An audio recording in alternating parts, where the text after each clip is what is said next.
Olá, meu nome é Águida. Eu vou apresentar a resolução de duas questões do ENAD como forma de avaliação para a disciplina Projeto de Reatores da Univale. Vou iniciar pela questão 1. Bem, essa questão ela fala sobre uma reação de transesterificação do óleo de soja com etanol, né, utilizando hidróxido de sódio como catalisador homogêneo e é empregado para obtenção de biodiesel. Né? A gente tem um fluxograma ali, né, de como funciona essa reação.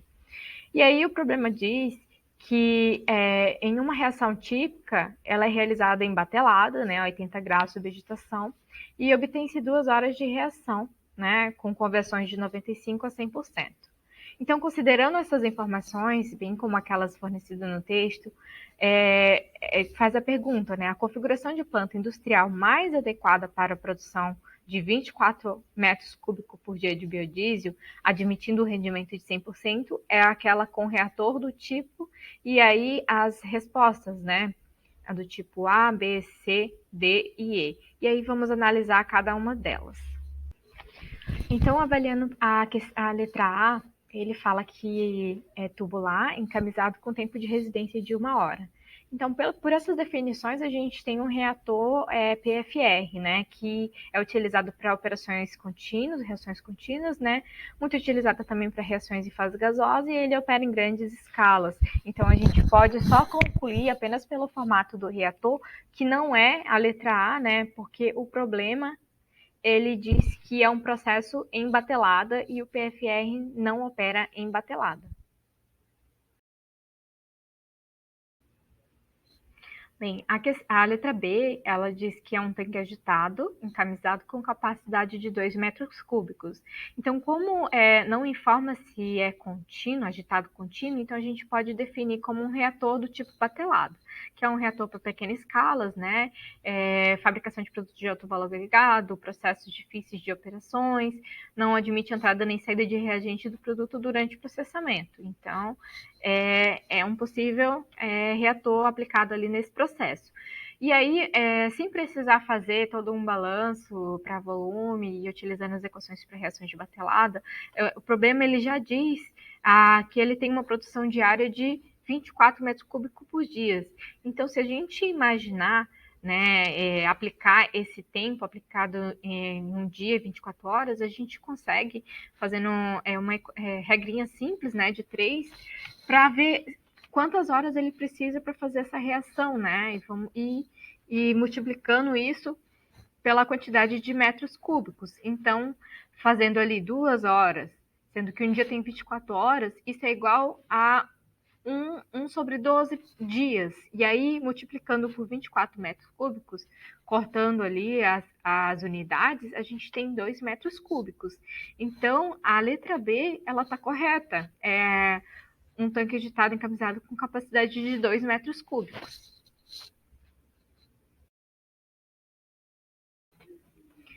E a letra C, ela diz que é um tanque contínuo agitado, encamisado, com capacidade de 4 metros cúbicos. Só por essa questão, ela também a gente já consegue saber que ela está errada, porque um tanque contínuo é um tanque tipo CSTR, né? E faz operações contínuas, é utilizado para reações em fase líquida e também opera em grandes escalas, né? Então, o problema ele já diz que é uma reação do tipo batelada, então não se aplica para um tanque contínuo. Então, essa resposta ela está errada.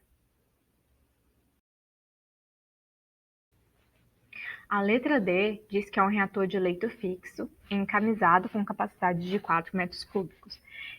Então, um reator de leito fixo, ele é semelhante a um reator tubular, né, que é o PFR. O que se diferencia, né, é a presença ali dele ser recheado com partículas de catalisador sólido. Então, ele é essencialmente um reator heterogêneo, né, utilizando para catalisar reações em fase gasosa, né, principalmente, e os reagentes produtos gasosos, né, com catalisador sólido. E aí, essa questão ela está errada, porque o problema diz, né, que primeiro que é um reator batelada e por esse reator de leito fixo se assemelhar ao PFR, é para operações contínuas, então né, não se aplicaria. Segundo, porque utiliza catalisador sólido, a questão ela diz que utiliza um catalisador líquido, então só com essas informações a gente pode saber que a letra D também ela está errada.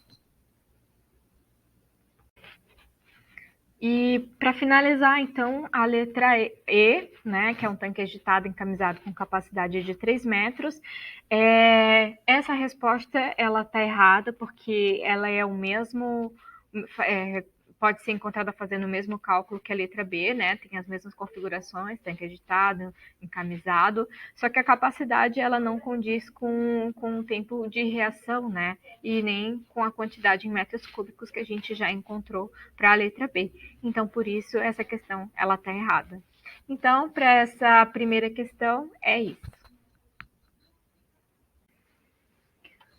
A segunda questão, ela diz sobre um experimento realizado em reator batelada de 1 litro, em determinadas condições de pressão e temperatura, durante um tempo de reação de 32 minutos.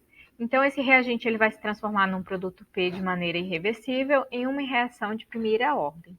Ele apresenta um gráfico, né, que representa o resultado dessa conversão, né, da concentração de A para XA, né, versus a concentração de A obtida no experimento.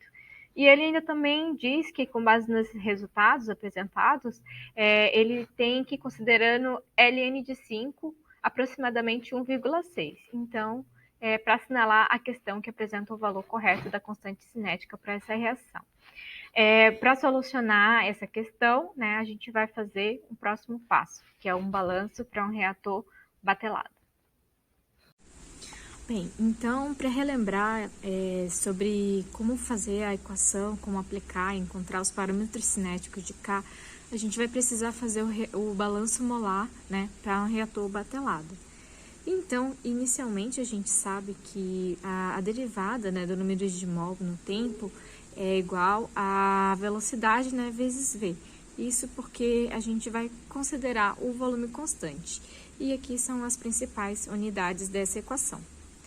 E aí, aplicar essa substituição, né? Porque o número de mols é exatamente a concentração de A, né, no volume. Então, a gente vai substituir aqui, nessa equação.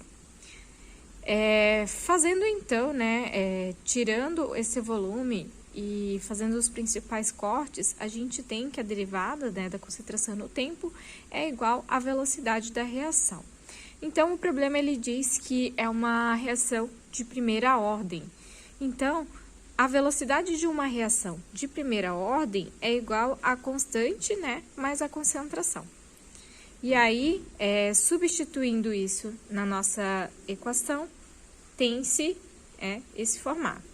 Fazendo então, aplicando as integrais, né, de concentração, isolando o termo, né, do constante K, a gente tem, né, essa principal função, né, que é a substituição de LNCA, né, com as unidades de concentração inicial final e tempo inicial final. E aí, fazendo a aplicação, a gente tem que a ln de CA é igual a ln de CA0 menos a constante no tempo. E isso ele pode ser utilizado para encontrar formas de calcular pelo método gráfico. Então, a gente vai utilizar esse parâmetro, né, onde a gente vê que a ln de A é o eixo y, né, a gente encontrar e o bx na equação. Bem, então, para a gente aplicar essa equação, né, depois a gente fazer esse desenvolvimento para um reator batelada, o problema, ele diz que o tempo de reação é de 32 minutos e também diz que, com base nos experimentos, né, dos dados fornecidos, para considerar o ln de 5 aproximadamente 1,6. Então, observando ali nos gráficos, a gente pode encontrar esses resultados. Ele deu o ln de 5, a gente viu no gráfico que a concentração inicial é 1, e a gente sabe que o tempo é 32 minutos. Então, a gente vai fazer, né, as equações matemáticas, aplicar esse ln de 5, né, e aí a gente vai substituir os valores, né? O ln de 5 dividido pelo tempo, isso vai ser exatamente igual à nossa constante. Então, a gente tem como resultado que a constante é igual a 0,5 minutos na menos 1. Esse minutos ao menos 1, o exercício, ele dá duas opções, né, para 0,5. mas a gente vai encontrar essa fazendo as regras para achar a unidade. A gente sabe que o K é igual ao volume pela concentração. Então, vazão é igual a mol por segundo e a concentração é igual a mol. Então, fazendo, né, esses ajustes de unidade, a gente tem uma unidade de tempo, então o nosso problema está dizendo que é em minutos, então essa é a nossa unidade desejada e a resposta correta é a letra A. Espero que tenha ficado claro a resolução das equações. Muito obrigada.